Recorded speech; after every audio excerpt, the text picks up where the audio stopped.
Kahit na anong kayod ang gagawin mo para kumita ng pera, hanggat hindi mo alam paano pakitain yung perang kinikita mo, wala pa rin talagang mangyayari sa'yo. Kamusta, mga kaibigan, at welcome sa ating channel na kung saan palaguin natin ang pisong pinaghirapan.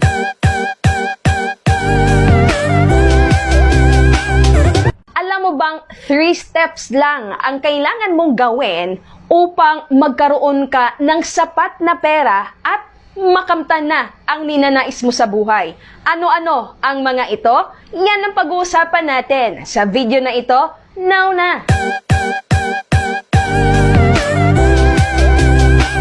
Ang number 1 na step ay mag-create ka ng value to earn money. Yes, hindi naman pwedeng kumita ng pera ng basta-basta na lang na nakatunganga lang. Money is only earned by giving value. Kaya nga you have to do something or you need to create something that people want or need and they will pay you for it. Kaya kung halimbawa may trabaho ka ngayon, you do that because somebody needs it to be done.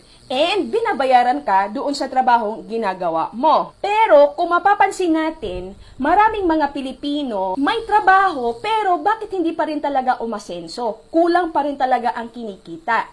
Ito po ang tandaan natin. It's not about how hard you work, but how much value you give. Yes, kasi kahit na ba pumapasok ka 24 oras sa iyong trabaho, kung limitado naman yung value na binibigay mo, talagang mananatili lamang ang iyong kinikita doon sa oras na binibigay sa iyong trabaho. Normally, kapag tayo po ay empleyado, fix ang ating sahod. Halimbawa na lamang, meron ding isang beggar or nanglilimos. Yung nanglilimos, kahit na anong gawin niyang pakiusap, sisigaw siya, na pahingi namang barya, kung wala siyang gagawing pagbabago, wala siyang value na binibigay sa society, wala pa rin talagang mangyayari sa kanya unless talagang meron siyang hakbang na gagawin, mag-aaral siya, gagawa siya ng negosyo, di ba? Meron siyang gagawin na pagbabago para makabigay ng value sa ibang tao. Dahil alam niyo po, sa mundong ito, kapag wala kang ibibigay, wala ding ibibigay sa'yo. Kaya you have to give first before you will receive. The more value you create and give, the more you earn. Kaya kung titingnan mo yung mga naging successful na mga tao, talagang sila po ay nagtatrabaho. Yes, they are working so hard, but they are giving value to other people. For example, dito sa International Marketing Group or IMG, personally, ako nagtuturo about personal finance. So marami akong natuturuan kung paano makapag-ipon ng tama. So I am giving value. That's why, doon sa aking pagtuturo, I am earning. Working hard is different from giving value. Kaya i-check mo, ikaw ba ngayon na empleyado, how can you give value to your society? How can you give value to other people? Kasi once na masolusyonan mo yan at makita mo talaga ang susi kung paano ka pa makabigay ng value sa ibang tao, then your capacity of earning will increase. At ang pangalawang step, you need to save money. Ito ang tandaan natin. It's not how much you earn, but how much you keep. Yes, marami kasing mga tao, saka na lang ako mag-iipon kapag marami na akong kinikitang pera. Hindi po dadami ang iyong pera kung ngayon pa lang hindi ka na marunong mag-ipon. At meron din namang mga tao na kahit na malaki na ang sinasahod, yun nga lang, hindi nila ito pinapahalagahan. Bakit?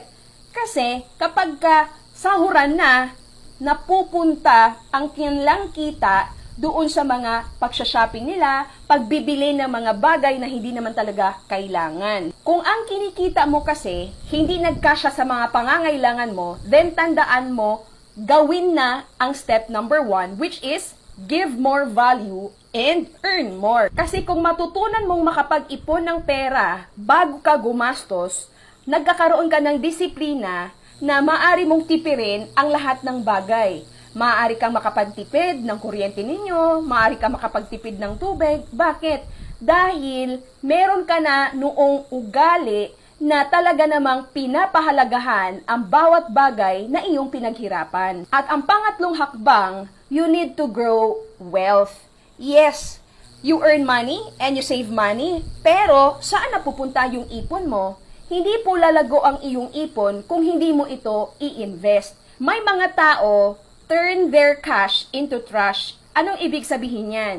Yes, meron nga silang iniipon na pera, yun nga lang, yung pera na naipon nila, imbes na palaguin at ilalagay sa mga financial instrument, ito naman ay binibilyan nila ng mga bagay na talaga namang nagde-depreciate ang value. Halimbawa na lamang, meron akong isang kakilala, nag-ipon siya ng pera para pambili po ng cellphone. Wala pong masama sa pagbibili ng mga gadget or what, pero kung nais mo lamang na yung latest na gadget ang meron ka, pero meron ka namang ginagamit, hindi po tama yon, di ba? Kaysa kung halimbawa, meron kang iniipong pera at nilagay mo ito sa financial instrument na maaring lumago, ibig lang sabihin, meron ka na noong tinatawag na stewardship doon sa wealth na ipinagkaloob sa atin. Ngayon, ang tanong, paano mo ba ginagamit ang pera na naiipon mo? Do you turn that cash into trash? Or you are creating cash from your cash. Ngayon, paano ka magkaroon ng cash from your cash? Paano magkaroon ng pera mula doon sa iyong iniipon? Of course, by investing your money sa mga financial instruments, katulad na lamang ng mga paper assets like mutual funds, stock market, UITF, Kaiser Saving Program, MOS 18 PDF, mga Pag-ibig MP2, SSS Flexi Fund, at kung ano-ano pang mga magagandang financial instruments na maaari kumita ng pera na maaari mong magamit pagdating ng araw. Pwede din sa mga real estate investment, di ba? Para ikaw ay magkaroon ng passive income in the future. Kadalasan, ang mga normal na mga mamamayang Pilipino, nakikita nila ang pera para ito ay gastusin kapag ito ay natatanggap. Konti lang talaga ang mga tao na nakikita nila ang pera na ito ay parang buto na kailangang itanim para hindi lang ngayon mapakinabangan, kung hindi, pati na rin pagdating ng panahon. The more you earn, the more you save. The more you save, the more you invest. The more you invest, the more you earn. Aba, ulit-ulitin mo lang ang tatlong hakbang na ito, talaga namang makakamtan mo ang buhay na ninanais mo para sa iyong pamilya.